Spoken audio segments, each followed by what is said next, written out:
Hello, I'm Subharthi Guha. I'm an architect and urban planner. I worked in the offices of Charles Correa in Mumbai and Zaha Hadid Architects in London. I also founded the firm Concept SG. Concept SG literally translates to the ideas of Subharthi Guha. After all, what is a world without ideas, right? Some of these firms that I've worked with have been 15 to 20 people, and others, like Zaha Hadid Architects, have been 450 people. But there's an underlying phenomena that spans across all of them, that they are all design specialty firms.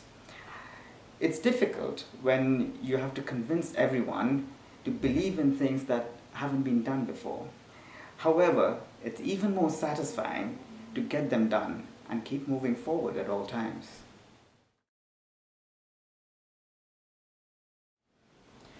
Firstly, the sense of wonder and inquisitiveness, the eagerness to learn. Secondly, I would say the boldness to challenge the contemporary ideas and find new solutions. Those solutions may not be right or wrong, but the curiosity to find them is a must. Thirdly, they must demonstrate the first two points with their work and its processes that has been done by them personally. It could be in a small studio project, or they could have done it in working under an architect.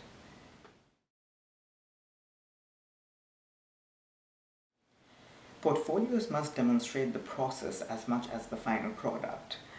And for formatting, you must bring your own design skills to work.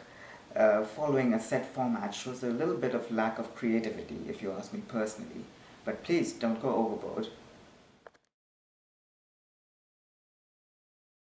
The CV, on the other hand, should be crisp and to the point. Detailed explanations can be left to the portfolio.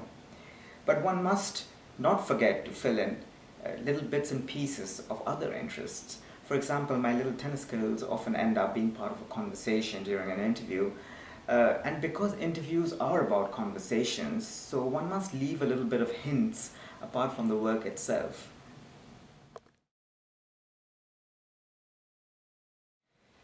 One should be honest about their work and what they have presented in their portfolio. We don't expect people to have done massive projects when they join the office straight out of the university, but one is looking for more the willingness to be part of the office. It's very easy to tell when someone hasn't done the work that they claim, if not at first, then in a few months' time down the line. These questions may vary depending on the job profile the candidate is there to be interviewed for. Whether it's a construction-oriented job or conceptual design work or computation work. So there is no set pattern to these questions. But communicating your ideas is important, so don't be shy to express yourself modestly.